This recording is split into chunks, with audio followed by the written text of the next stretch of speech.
Bismillahirrahmanirrahim. Assalamualaikum warahmatullahi wabarakatuh.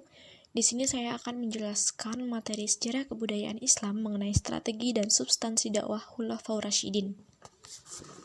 Yang pertama yaitu kebijakan dan strategi Abu Bakar As-Siddiq. Abu Bakar menjadi khalifah hanya 2 tahun, dari tahun 632 sampai 634 Masehi, maka mempunyai beberapa kebijakan dan strategi ketika memimpin negara, yaitu yang pertama, pembukuan Al-Quran.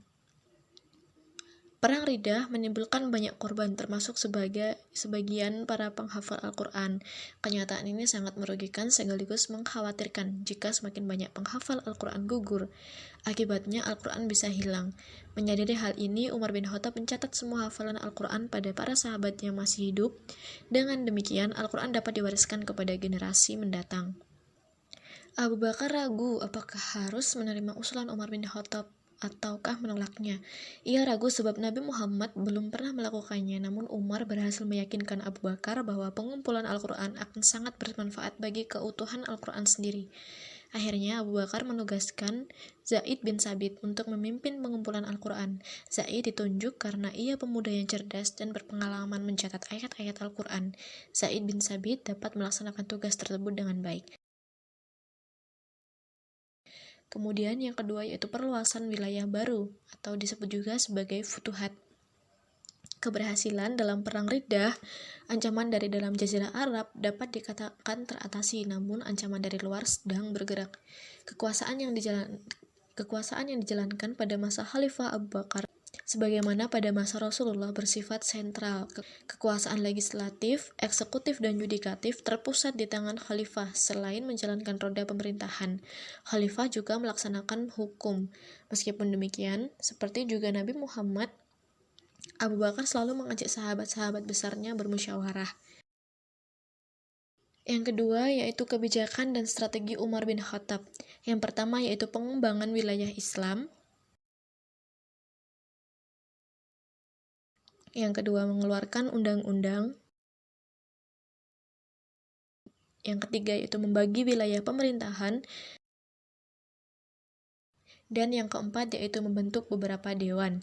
Selain itu, Khalifah Umar bin Khattab juga membentuk di antaranya Dewan Perbendaharaan Negara dan Dewan Militer.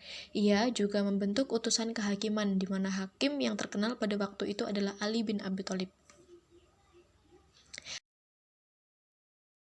Yang ketiga yaitu kebijakan dan strategi Utsman bin Affan. Yang pertama yaitu perluasan wilayah. Yang kedua yaitu standarisasi Al-Quran. Yang ketiga pengangkatan pejabat negara. Yang keempat pembangunan fisik. Meskipun demikian, tidak berarti bahwa pada masa Utsman tidak ada kegiatan-kegiatan yang penting. Utsman berjasa membangun bendungan untuk menjaga arus banjir yang besar dan mengatur pembagian air ke kota-kota. Dia juga membangun jalan-jalan, jembatan-jembatan, masjid-masjid, dan memperluas Masjid Nabi di Madinah. Yang keempat yaitu kebijakan dan strategi Ali bin Abi Thalib. Yang pertama, penggantian pejabat lama dengan yang baru. Khalifah Ali bin Abi Thalib memerintah hanya 6 tahun. Selama masa pemerintahannya, ia menghadapi berbagai pergolakan. Tidak ada masa sedikit pun dalam pemerintahannya yang dapat dikatakan stabil. Setelah menduduki jabatan khalifah, Ali memecat para gubernur yang diangkat oleh Utsman. Dia yakin bahwa pemberontakan terjadi dikarenakan keteledoran mereka. Yang kedua, penarikan kembali tanah hadiah. Dalam penarikan kembali tanah hadiah, Ali juga menarik kembali tanah yang dihadiahkan Utsman kepada penduduk dengan menyerahkan hasil pendapatannya kepada negara dan memakai kembali sistem distribusi pajak tahunan di antara orang-orang Islam sebagaimana pernah diterapkan oleh Umar bin Khattab.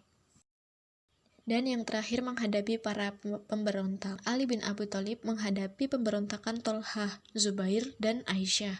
Alasan mereka, Ali tidak mau menghukum para pembunuh Utsman dan mereka menuntut bela terhadap darah Utsman yang telah ditumpahkan secara zalim. Ali sebenarnya ingin sekali menghindari perang. Dia mengirim surat kepada Tolhah dan Zubair agar keduanya mau berunding untuk menyelesaikan perkara tersebut secara damai. Namun, ajakan tersebut ditolak. Akhirnya, pertempuran yang dahsyat pun terjadi. Perang ini dikenal dengan nama Perang Jamal atau Perang Unta, karena Aisyah dalam pertempuran itu menggunakan unta. Ali berhasil mengalahkan lawannya, Zubair dan Tolhah terbunuh ketika hendak melarikan diri, sedangkan Aisyah ditawan dan dikirim kembali ke Madinah. Bersamaan dengan itu, kebijakan-kebijakan Ali juga mengakibatkan timbulnya perlawanan dari gubernur di Damaskus, yaitu Muawiyah, yang didukung oleh sejumlah bekas pejabat tinggi yang merasa kehilangan kedudukan dan kejayaan. Setelah berhasil memadamkan pemberontakan Zubair, Tolhah dan Aisyah, Ali bergerak dari Kufah menuju Damaskus dengan sejumlah besar tentara. Pasukannya bertemu dengan pasukan Muawiyah di Siffin. Pertempuran tersebut dikenal dengan nama Perang Siffin. Perang ini diakhiri dengan tahkim atau arbitrase, tetapi tahkim ternyata tidak menyelesaikan masalah, bahkan menyebabkan timbulnya golongan ketiga, yaitu Al-Khawarij, artinya orang-orang yang keluar dari barisan Ali.